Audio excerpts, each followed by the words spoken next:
semesta alam yang maha pengasih dan maha penyayang. Para undangan yang saya hormati, saudara-saudaraku terkasih dari seluruh penjuru Nusantara, dan kepada seluruh rakyat sebangsa dan setanah air, saya sampaikan damai sejahtera Nusantara. Nusantara Jaya. Nusantara Jaya. Nusantara Jaya.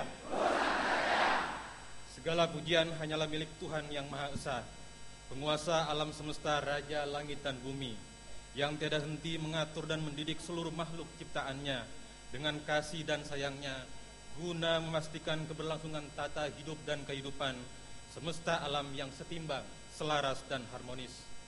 Sekaligus bersyukur atas jalan kebenaran sejati yang telah ditunjukkan kepada siapa saja yang berkehendak hidup sesuai dengan kehendaknya, khususnya dalam kita mengarungi samudra kemuliaan, jalan perubahan menuju kemerdekaan dan kedamaian sejati.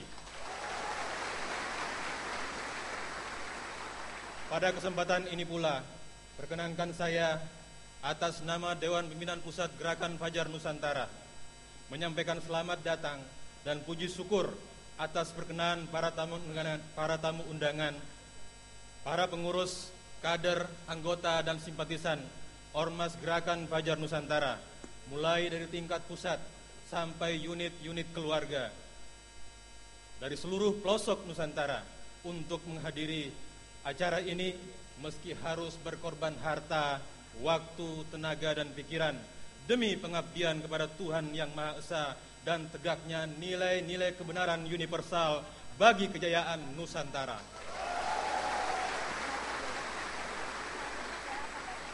Menyebut Nusantara berarti merujuk pada wilayah kepulauan prakolonial yang menjadi cikal bakal negara Republik Indonesia kini. Negara dengan jumlah penduduk lebih dari 237, merupakan negara kepulauan yang terbesar di dunia yang terdiri dari 17.504 pulau, termasuk 9.634 pulau yang belum diberi nama dan 6.000 pulau yang belum berpenghuni. Keadaan tanah yang subur, potensi pulau yang kaya dan besar, dan terletak di antara dua benua dan dua samudera besar, membuat posisi geografis bangsa Indonesia sangatlah strategis. Maka tidak heran jika banyak bangsa-bangsa lain di dunia sejak dahulu ingin menguasai taman surga Nusantara ini.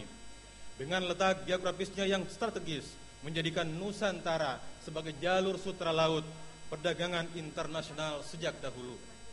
Kondisi geografis yang sangat menguntungkan bangsa tersebut diperkaya oleh keanekaragaman suku, etnis, agama, bahasa, dan adat istiadat. Sejatinya, potensi-potensi itu haruslah dikelola untuk membangun dan memperkuat kesatuan dan persatuan bangsa demi pembangunan karakter asli bangsa Nusantara, bukan sebaliknya.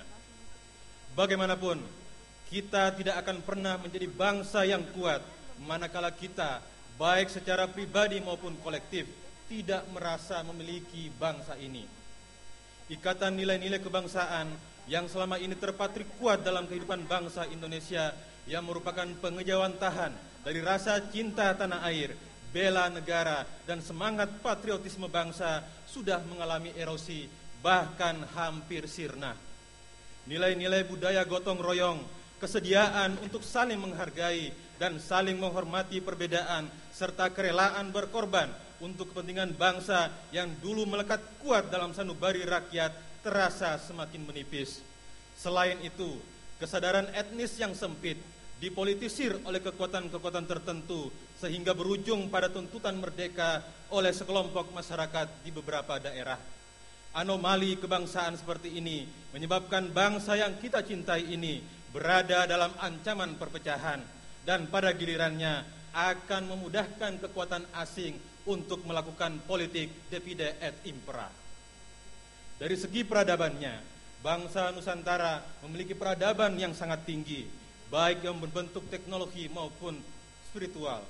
Tak ada bangsa di dunia hari ini yang memiliki kesadaran spiritual tinggi seperti yang diperlihatkan oleh bangsa Nusantara. Taman Eden yang digambarkan oleh Plato sangat mirip dengan hal budaya dan geografisnya dengan bangsa Nusantara. Tidak ada negara-negara di dunia yang memenuhi persyaratan-persyaratan yang digambarkan oleh Plato selain Nusantara ini. Sehingga dunia, suka ataupun tidak, harus mengakui bahwa bangsa Nusantara ini memiliki sejarah peradaban tinggi dan berposisi sebagai sentrum dunia. Bahkan ke depan, bangsa Nusantara sangatlah potensial menjadi mercusuar dunia, menjadi wasit dunia.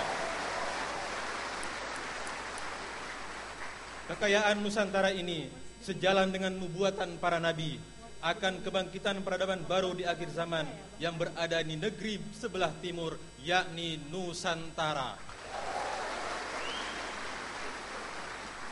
Nubuatan ini juga diperkuat oleh nubuatan lokal dalam kitab-kitab karya para leluhur bangsa, mulai dari Jangka Jayabaya, ramalan Sabda Palon Naya Genggong, Serat Darmo Gandul, Uga Wangsit Siliwangi, hingga ramalan Ronggo Warsito tentang Satrio Piningit, yang kesemuanya berbicara akan berita gembira tentang akan datangnya saat kebangkitan dan kejayaan bumi Nusantara sebagai mercusuar dunia, sebagai negeri damai sejahtera berdasarkan nilai-nilai kebenaran universal yang bersumber dari Tuhan semesta alam, Tuhan yang Maha Esa. Jika hari ini banyak orang mulai membicarakan hal tersebut karena memang kondisi alamnya sudah sangat mendukung, waktunya sudah dekat, waktunya sudah genap.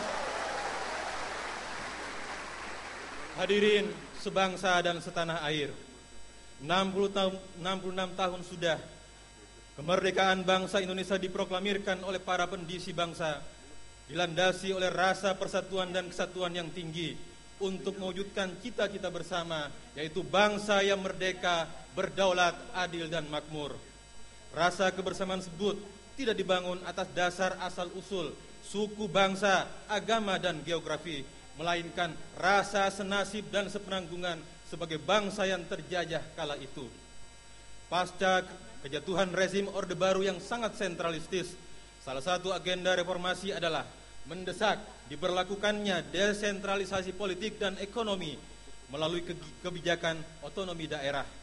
Alih-alih membawa berkat bagi segenap rakyat di daerah, kebijakan otonomi daerah justru menularkan penyakit sosial politik yang dalam jangka panjang dapat melumpuhkan sendi-sendi kehidupan berbangsa dan bermasyarakat.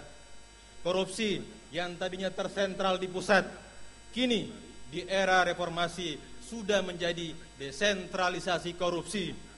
Begitu pula dengan budaya money politik yang kini marak di level daerah. Era reformasi dengan sistem demokrasi multipartai yang diharapkan dapat membawa perubahan positif, justru ikut menambah kesemrawutan sistem politik dan ketatanegaraan kita, melahirkan raja-raja kecil di berbagai daerah, menambah semaraknya para juru pendusta, menambah panjang daftar para koruptor penghisap darah rakyat, merapuhkan kesatuan dan persatuan bangsa, dan aksi para penguasa dan politikus yang pasti membuat panggung sandiwara politik bangsa ini semakin lucu. Para pecundang negeri justru dianggap sebagai pahlawan hanya lantaran mereka mampu memanipulasi kebenaran dan gemar mempoles kebusukan diri dengan kosmetik kemunafikan. Hukum tidak lagi menjadi panglima, keadilan hanyalah milik pribadi, kelompok atau golongan tertentu. Kepentingan pribadi atau kelompok diklaim atas nama kepentingan rakyat, bahkan atas nama agama. Karakter inilah yang kini mendominasi potret generasi bangsa, generasi yang durhaka pada para leluhur bangsa dan sekaligus mengkhianati amanat penderitaan rakyat. Sejalan dengan itu, sangatlah ironi sekaligus mungkin menjengkelkan bagi kita semua, dengan alam Nusantara yang begitu kaya dan potensial, dengan sumber daya manusia yang jenius, namun tidak kunjung mampu mengangkat rakyatnya yang masih saja berkubang dalam lumpur kemiskinan, kebodohan, dan kesakitan. Laporan Badan Pusat Statistik BPS kita per September 2011 menyebutkan jumlah penduduk miskin Indonesia mencapai 29,89 juta orang. Sedangkan laporan UNDP yang dirilis pada 2 November 2011 yang lalu menempatkan indeks pembangunan manusia Indonesia pada urutan ke-124 dari 187 negara. Masih kalah jauh dibandingkan negeri tetangga Malaysia pada posisi ranking 61 dunia. Dalam konteks beragama, seharusnya bangsa Nusantara ini menuju tatanan kehidupan berbangsa dan bermasyarakat yang damai. Tapi justru bangsa ini dimalukan oleh fenomena gerakan anti kemajemukan, fanatisme kelompok, dan tindakan pengecut para teroris atau aksi brutal dan anarkis akibat sikap fanatik buta dan pemahaman yang dangkal akan doktrin agama dan budaya. Suatu bentuk perilaku yang menafikan anugerah Tuhan yang paling besar, yakni akal sehat dan nurani yang suci. Bagaimanapun, kita tidak boleh melegitimasi dogma-dogma agama untuk dijadikan instrumen alat untuk menghancurkan tatanan bangsa ini.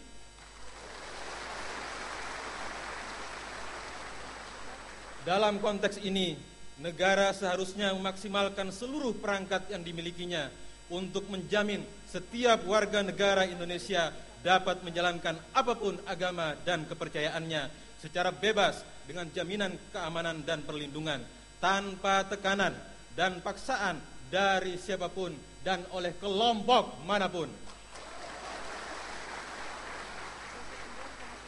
Sedari awal, hal ini secara tegas sudah dituangkan oleh konstitusi negara kita, yakni Undang-Undang Dasar 1945 pasal 28 dan pasal 29, dan juga dijamin oleh sila pertama Pancasila, ketuhanan yang Maha Esa. Demikian pula Undang-Undang Nomor 39 Tahun 1999 tentang hak asasi manusia juga menyebutkan hak untuk hidup dan tidak disiksa, serta kebebasan pribadi, pikiran dan hati nurani adalah hak asasi manusia yang tidak boleh dikurangi dalam keadaan apapun dan oleh siapapun. Untuk itulah, negara sudah seharusnya berkomitmen untuk mengakui otonomi spiritual dari setiap individu bangsa ini. Untuk itulah, setiap warga harus terbebas dari teror, paksaan, atau kekerasan atas nama agama. Setiap kita harus saling menghormati dan bekerja sama, apapun orientasi ideologis dan spiritual yang diimaninya.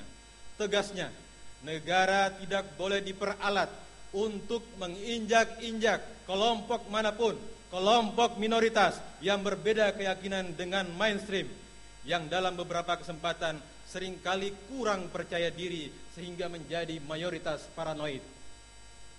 Dari beberapa fenomena bangsa tersebut, tidaklah salah jika sebagian orang berkeyakinan bahwa bangsa ini sedang dikutuk oleh Tuhan yang Maha Kuasa. Bahkan alam semesta pun ikut mengutuk bangsa besar ini, terkutuk oleh akibat ulah dan sikap keserakahan dan tak pandai bersyukur dari para pemimpin dan rakyatnya sendiri, yang anti akan nilai-nilai kebenaran universal yang mestinya ditaati oleh seluruh umat manusia. Dari sudut pandang spiritual, segala kejadian yang terjadi di alam ataupun pada kehidupan umat manusia bukanlah hal yang kebetulan, melainkan sebagai proses yang panjang dari sebuah hukum sebab akibat. Tidak ada musibah yang terjadi di muka bumi ini kecuali semuanya itu sudah ada di dalam ketetapannya. Demikianlah Gusti Karaeng Allah Subhanahu wa taala, Tuhan semesta alam, menegaskan.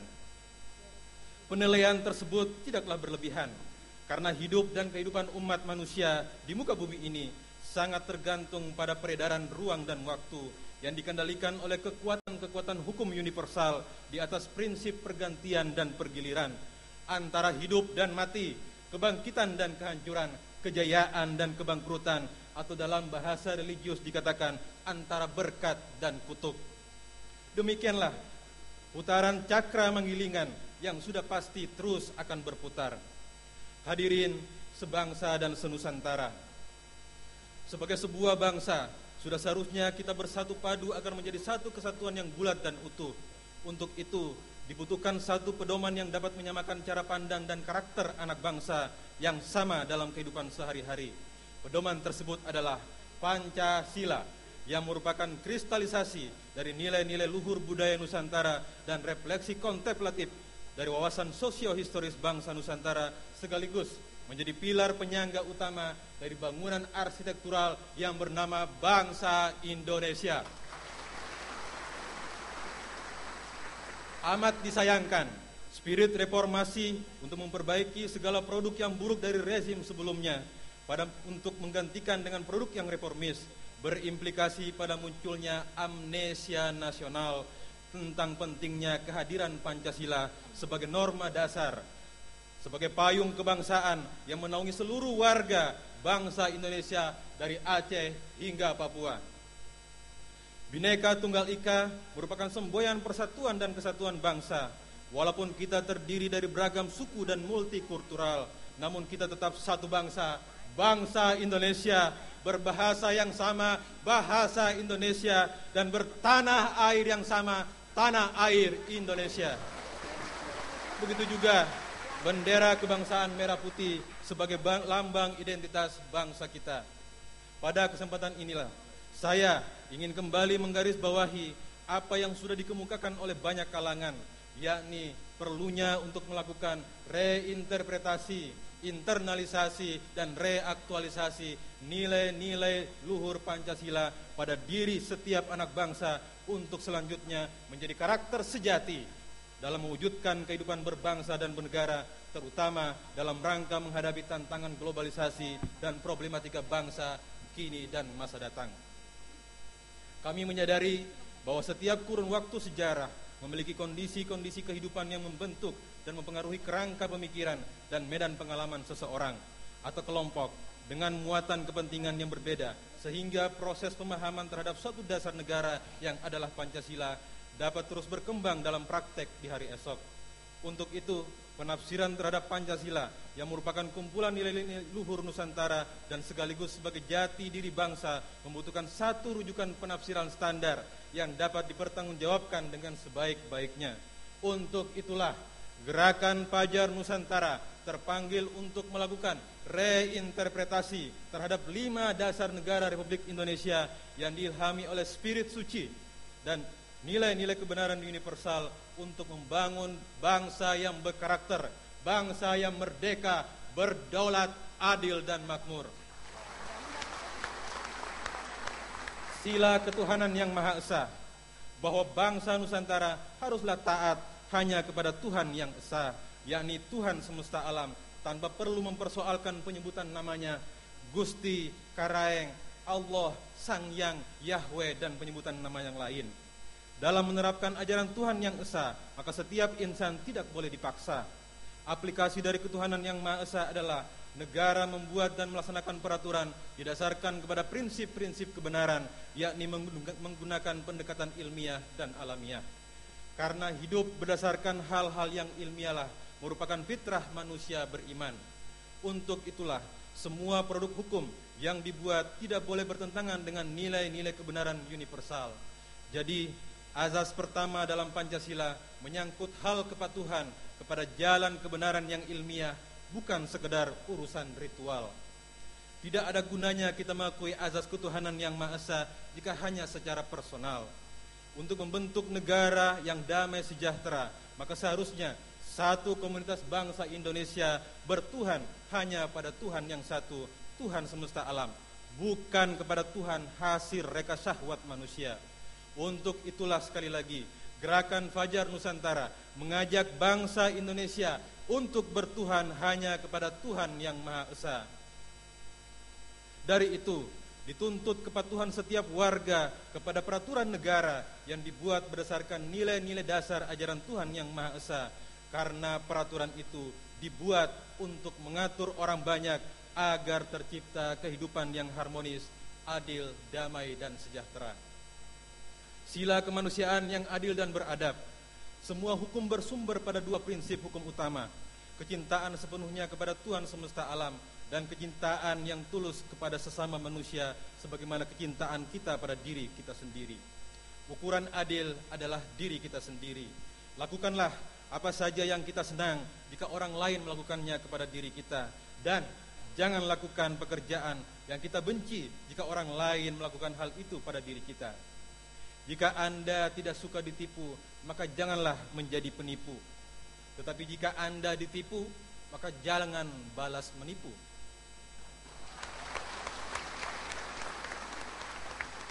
Tetapi jadilah manusia-manusia pemaaf, yang cinta damai, pengasih dan penyayang, sesuai sifat Tuhan yang Maha Rahman, yang Maha Rahim, yang Maha Pengasih dan Maha Penyayang. Dengan nilai kemanusiaan, kita akan melihat bahwa manusia adalah makhluk yang harus dikasihi tanpa harus melihat apa latar suku, bahasa, budaya, dan agamanya. Sila kedua Pancasila ini menginginkan kita semua untuk tidak sektarian, agar kita dapat menjadi manusia rahmat bagi seluruh alam semesta.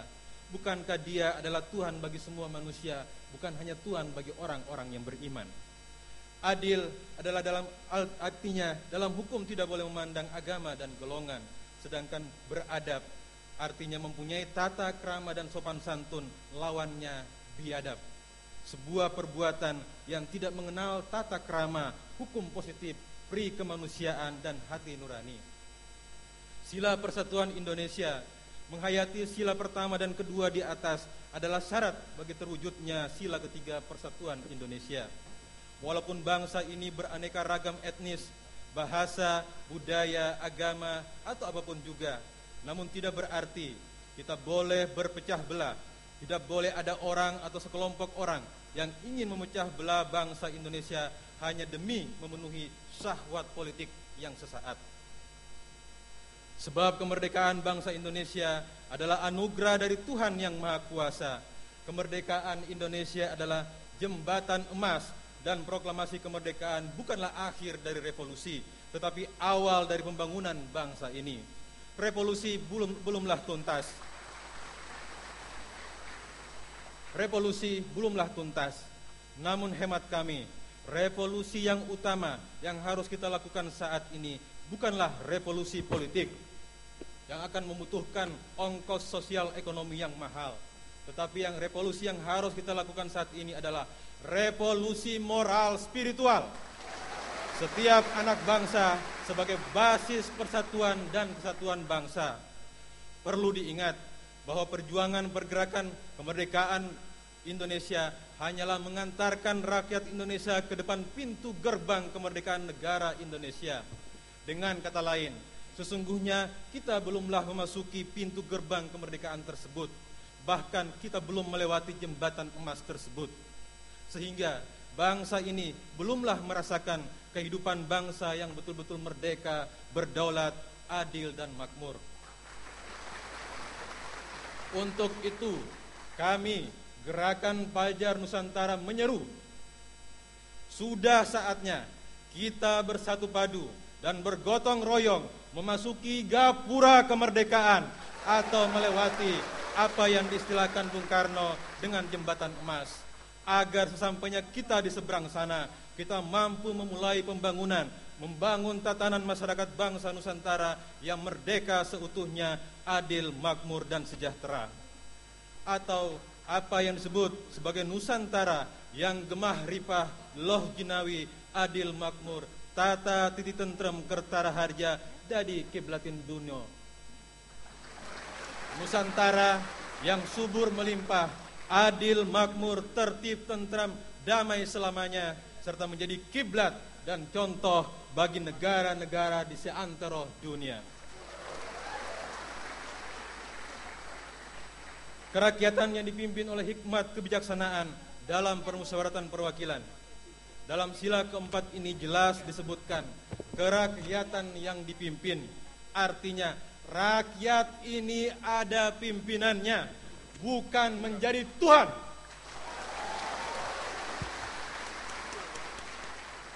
Sedangkan dalam demokrasi ala Barat, atau meminjam istilah Pak Tabib tadi, demokrasi Amerika, Suara rakyat adalah suara Tuhan. Vox Populi, Vox Dei. Dalam hal ini, rakyat tidak boleh melanggar prinsip hikmat dan kebijaksanaan, yakni prinsip dan nilai-nilai kebenaran dari Tuhan yang Maha Esa. Rakyat tidak boleh berbuat semaunya, tetapi harus dipimpin oleh suatu hikmat kebijaksanaan dari Tuhan yang Maha Esa. Rakyat diberi hak di dalam permusyawaratan dan perwakilan atau bermusyawarah dalam berbagai urusan, tetapi tetap dikendalikan oleh hikmat kebijaksanaan, yaitu prinsip dan nilai-nilai kebenaran sejati. Musyawarah untuk mufakat adalah sistem sejati budaya Nusantara dalam hal mengambil suatu keputusan, termasuk dalam memimpin suksesi kepemimpinan.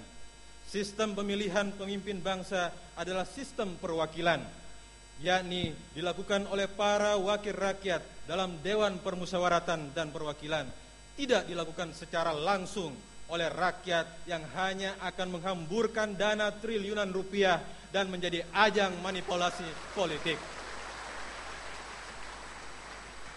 Tujuan dari keempat sila Pancasila di atas itulah yang akan membawa bangsa Indonesia menuju keadilan sosial bagi seluruh rakyat Indonesia. Adil berarti tidak boleh ada warga dari bangsa ini yang terzolimi seperti kasus Mesuji dan Bima yang kemarin. Walau orang kurang mampu atau orang miskin akan tetap ada, tetapi hak-hak dasarnya haruslah terjamin dan dipenuhi, yakni kebutuhan akan sandang, papan, dan pangan.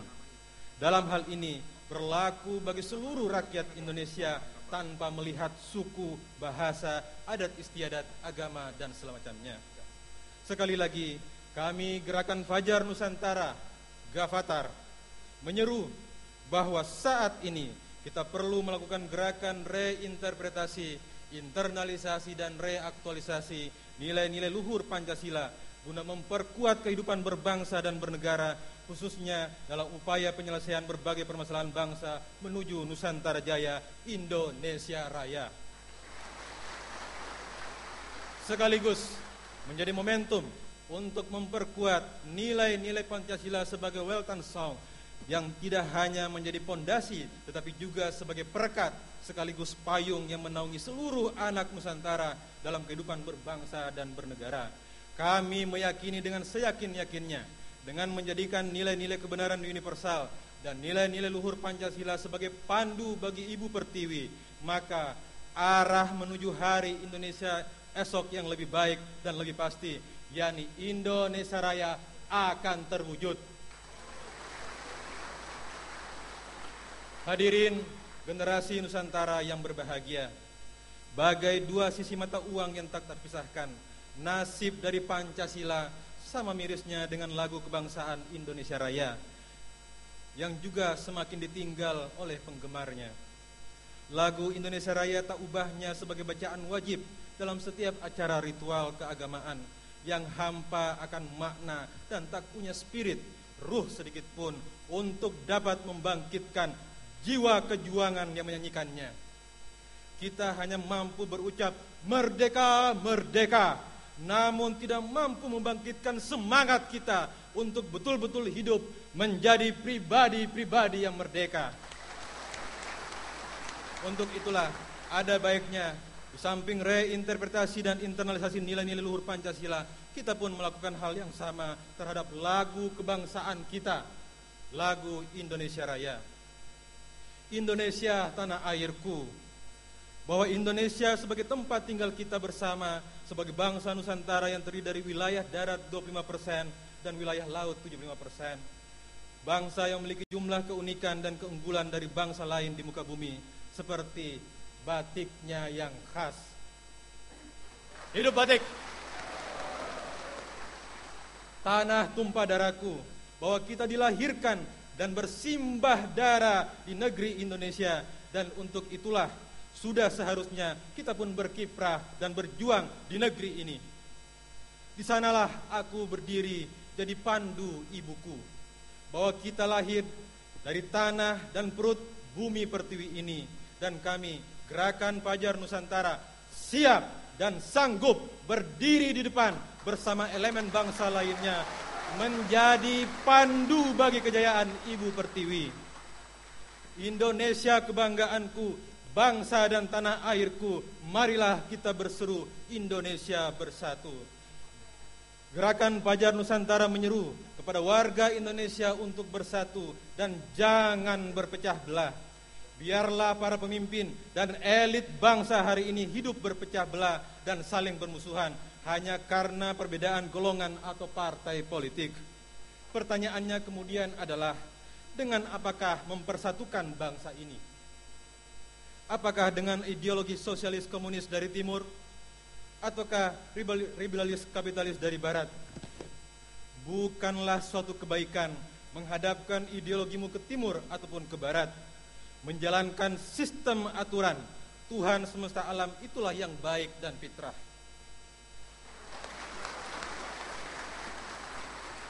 Jiwa manusia tidak akan sanggup dipersatukan oleh sistem buatan manusia.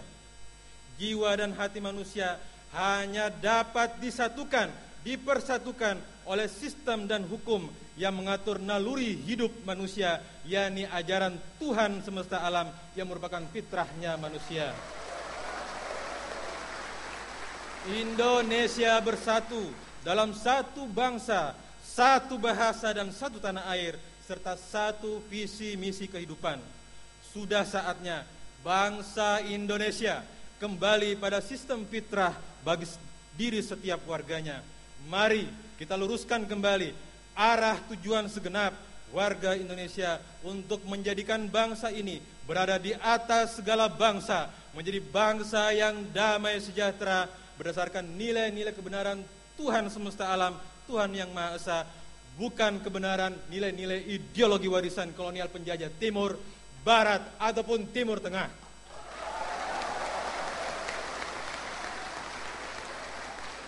Hiduplah tanahku, hiduplah negeriku, bangsaku, rakyatku, semuanya. Urusan menghidupkan tanah secara alami sudah menjadi urusan Tuhan semesta alam. Tetapi tugas untuk menghidupkan tanah alegoris yang bermakna rakyat adalah tugas insan-insan paripurna. Sekali lagi, tugas dari insan-insan paripurna yang berakhlak mulia. Indonesia ibarat lahan yang subur bagi tumbuhnya tanaman-tanaman, yakni generasi-generasi dengan varietas unggulan di masa datang. Tanah Indonesia harus ditanami oleh tanaman-tanaman yang baik, yaitu orang-orang yang berbudi mulia. Negeri ini harus ditata agar menjadi negeri surgawi, Taman Eden, seperti era peradaban Nusantara prasejarah yang lalu. Demikianlah Profesor Arisantos menyimpulkan bahwa Indonesia pernah menjadi Taman Eden. Bagi mayoritas manusia, mungkin hal ini dianggap tidak mungkin. Tetapi apa-apa yang tidak mungkin bagi manusia, mungkin bagi Tuhan semesta alam.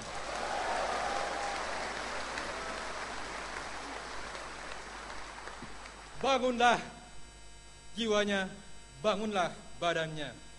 Setiap pemimpin dan rakyat harus berusaha membangun jiwa bangsa Indonesia seperti yang dicontohkan oleh Bung Karno dengan visi membangun karakter bangsa. Bangsa Indonesia harus memiliki karakter atau akhlak jiwa yang kuat yang berbeda dengan bangsa lainnya.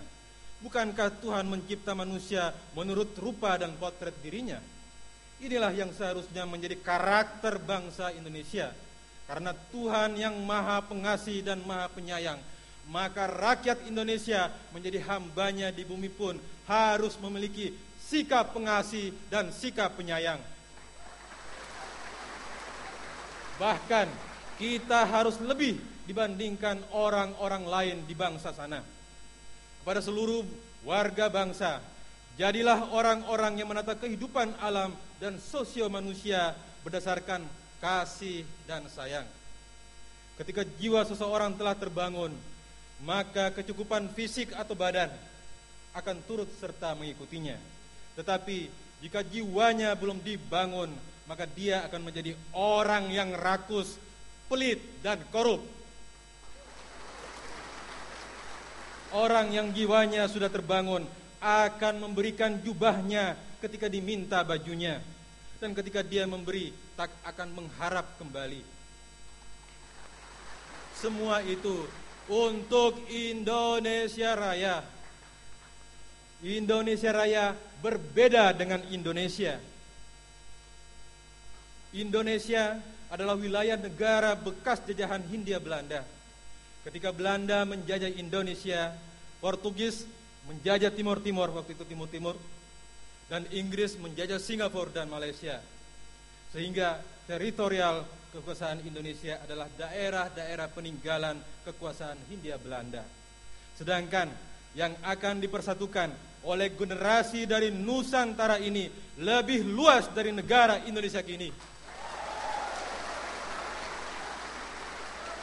Di mana kita memiliki kesamaan etnis dan bangsa.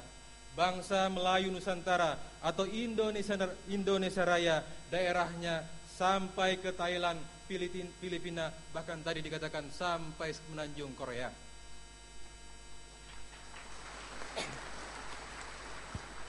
Jika bangsa Indonesia nantinya telah makmur, damai, sejahtera, maka kami yakin bangsa-bangsa Melayu lainnya akan mudah dipersatukan. Tidak seperti hari ini, jangankan bangsa Melayu lainnya, warga negara Indonesia yang kini berada di perbatasan Kalimantan Utara menggeser sendiri patok perbatasan wilayah yang sebelumnya masuk wilayah Indonesia, sekarang menjadi wilayah negeri Malaysia.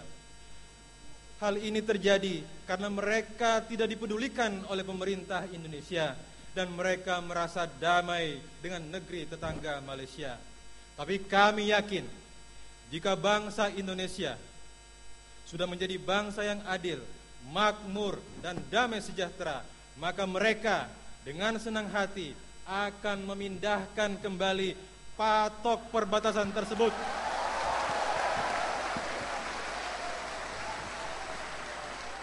Bahkan akan mencabutnya dan menghilangkannya selamanya, kembali ke pangkuan Ibu Pertiwi Nusantara. Indonesia Raya merdeka, merdeka. Suatu bangsa tidak akan berkembang jika masih dijajah oleh bangsa lainnya.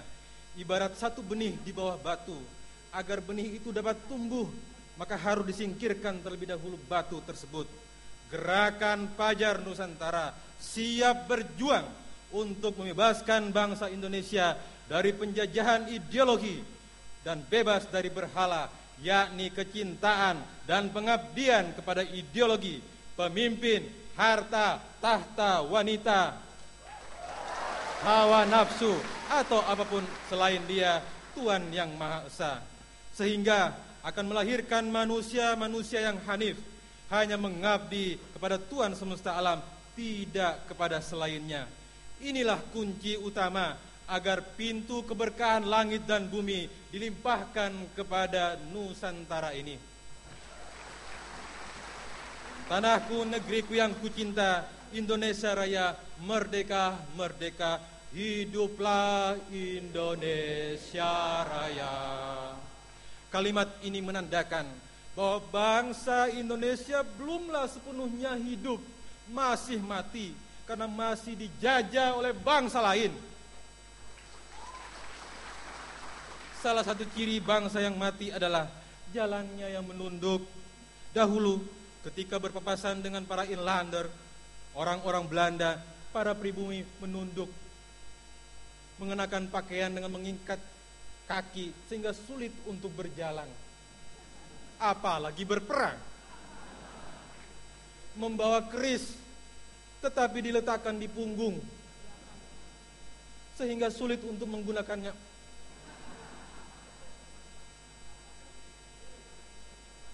Serta berjalannya ngesot. Itulah politik etik yang ditanamkan Belanda untuk membelenggu bangsa Indonesia agar tidak memberontak. Bangsa Indonesia harus dimerdekakan dan dibangun dengan spirit suci dari Tuhan yang maha menghidupkan. Sekali lagi, bangsa ini harus dihidupkan dengan spirit suci dari Tuhan yang maha menghidupkan. Bahkan bisa lebih hebat dari bangsa Babilonia dan bangsa Tartar Mongolia. Hadirin, saudara-saudaraku sebangsa dan setanah air, Gerakan Fajar Nusantara atau Gavatar hadir dan tampil di tengah-tengah masyarakat Indonesia untuk memberikan dharma baktinya kepada bangsa dan rakyat Indonesia dengan satu visi, terwujudnya tata kehidupan masyarakat, bangsa dan negara yang damai sejahtera, beradab, berkeadilan, dan bermartabat di bawah naungan Tuhan Yang Maha Esa melalui penyatuan nilai-nilai luhur bangsa, peningkatan kualitas ilmu dan intelektualitas, serta pemahaman dan pengamalan nilai-nilai universal agar menjadi rahmat bagi semesta alam. Demi visi tersebut, Gerakan Fajar Nusantara berkewajiban untuk ikut melestarikan dan menjaga pusaka budaya Nusantara agar dapat diwariskan kepada anak cucu dan generasi kita selanjutnya. Bukan hanya untuk mewarisi cerita mereka semata, melainkan spirit, ruh dari perjuangan mereka harus dapat direaktualisasikan pada keseharian kita sesuai dengan kondisi zaman kita hari ini. Visi Pati Gajah Mada dengan sumpah palapanya yang ingin menyatukan Nusantara ini.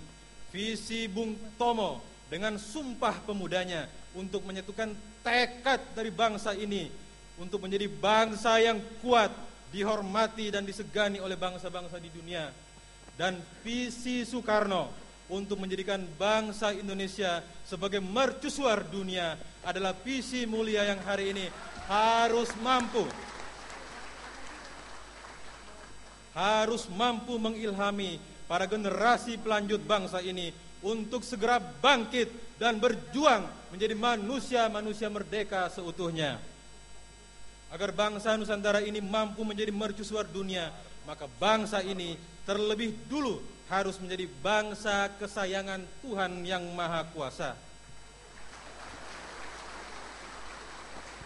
Itu berarti bangsa ini harus terlebih dahulu mencintai Dia.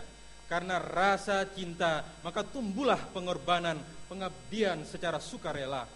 Ikhlas berkorban dan mengabdi atas dasar prinsip kebenaran, bukan karena mengharapkan keuntungan materi maupun pahala. Tuhan Yang Maha Esa adalah pengatur dan penanggung jawab utama semesta alam. Dia adalah pemimpin orang-orang yang berbudi luhur, yang akan mengeluarkan mereka dari kondisi kebodohan, kondisi kemiskinan pada kondisi berilmu dan sejahtera. Ingat, kehadiran manusia di muka bumi adalah untuk melaksanakan semua kehendak dan menegakkan aturan Sang Yang Widiwasa. Suatu aturan yang fitrah bagi setiap manusia sehingga bumi ini menjadi damai sejahtera. Untuk itulah Gerakan Fajar Nusantara sudah berketetapan hati hanya ingin menjadi kepanjangan dari misi Tuhan semesta alam di bumi Nusantara ini. Tidak ada cara lain untuk mengangkat bangsa Nusantara ini menjadi bangsa yang dihormati dunia, melainkan memohon pertolongan hanya kepada Tuhan semesta alam. Jangan meminta tolong kepada siapapun atau bangsa manapun. Mintalah pertolongan hanya kepada Raja alam semesta. Tunduk patuh kepadanya adalah jalan untuk menjadi manusia yang diridhoinya. Dengan sistem kepatuhan itulah Dia bisa mengatur langit dan bumi dan seluruh manusia menjadikan Tuhan Yang Maha Kuasa.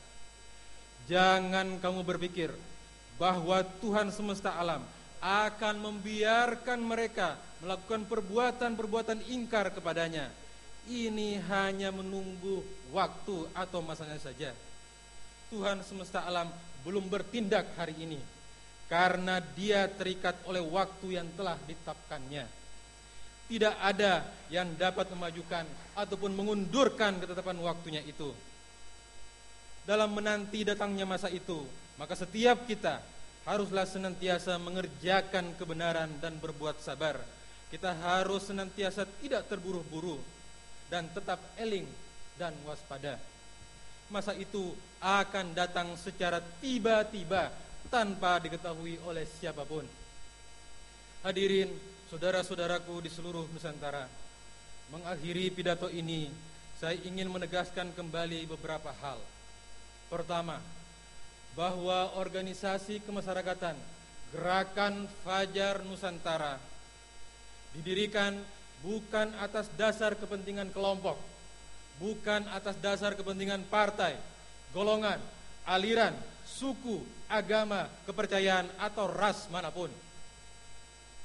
Kedua, Gerakan Fajar Nusantara tidak ditujukan sebagai sarana bagi individu maupun organisasi untuk mencari kekuasaan, jabatan, kekayaan, atau prestise duniawi yang sesaat dan fatamorganis.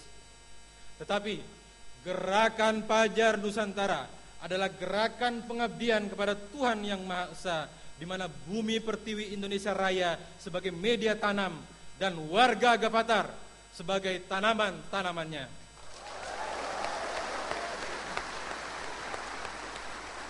Ketiga, Gerakan Fajar Nusantara tidak akan pernah berevolusi menjadi partai politik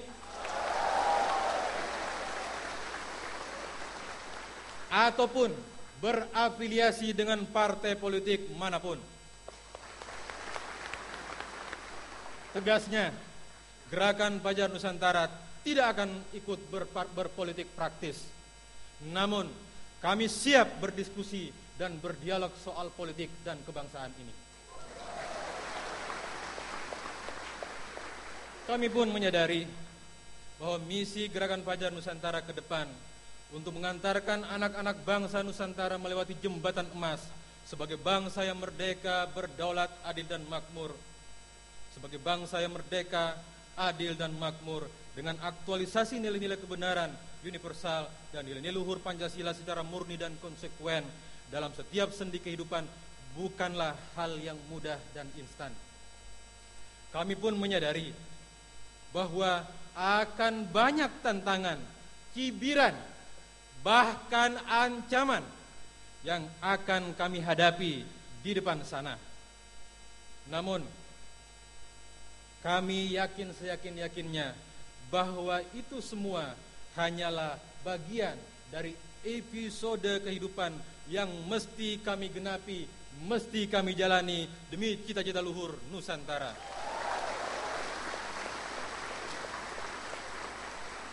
Kepada seluruh warga dan simpatisan Gerakan Fajar Nusantara dimanapun berada, marilah kita saling berpegang tangan, menyatu dalam menjawab dan menyelesaikan permasalahan bangsa yang sudah semakin akut.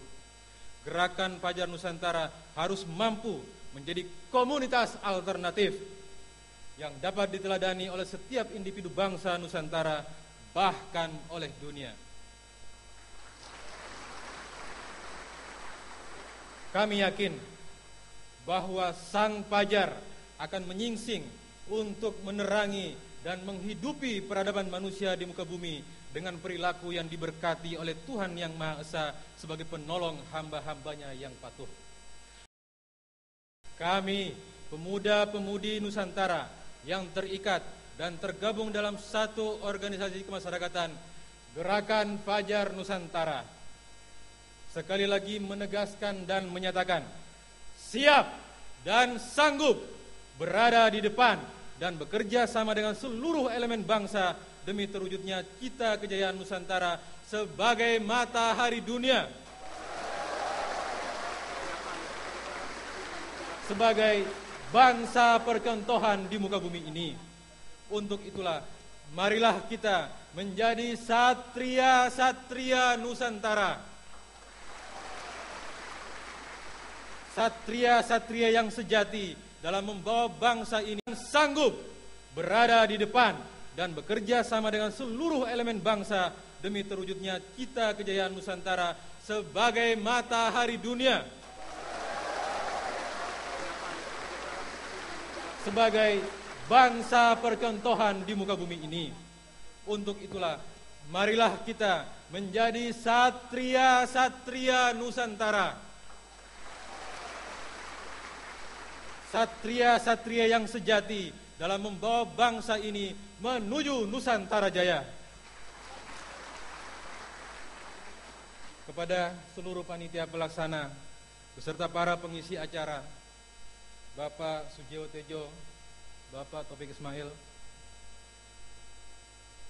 Gria Seni Ekayana, Oseng Percussion, tim silat Nusantara, tim karate Gavatar, tim taekwondo Gavatar, dan paduan suara homeschooling Gavatar, dan seluruh warga Gerakan Pajak Nusantara. Saya mewakili seluruh komponen warga Gerakan Pajak Nusantara mengucapkan puji syukur atas partisipasi dan pengabdiannya, dan sampai jumpa pada acara-acara kami berikutnya. Sebagai yel-yel penutup, saya sebut Gavatar, sahabat sebut maju. Saya sebut Indonesia, para sahabat sebut raya. Saya sebut Nusantara, para sahabat menyambut dengan jaya. Gavatar, Indonesia, Nusantara. Itu baru testing, tes.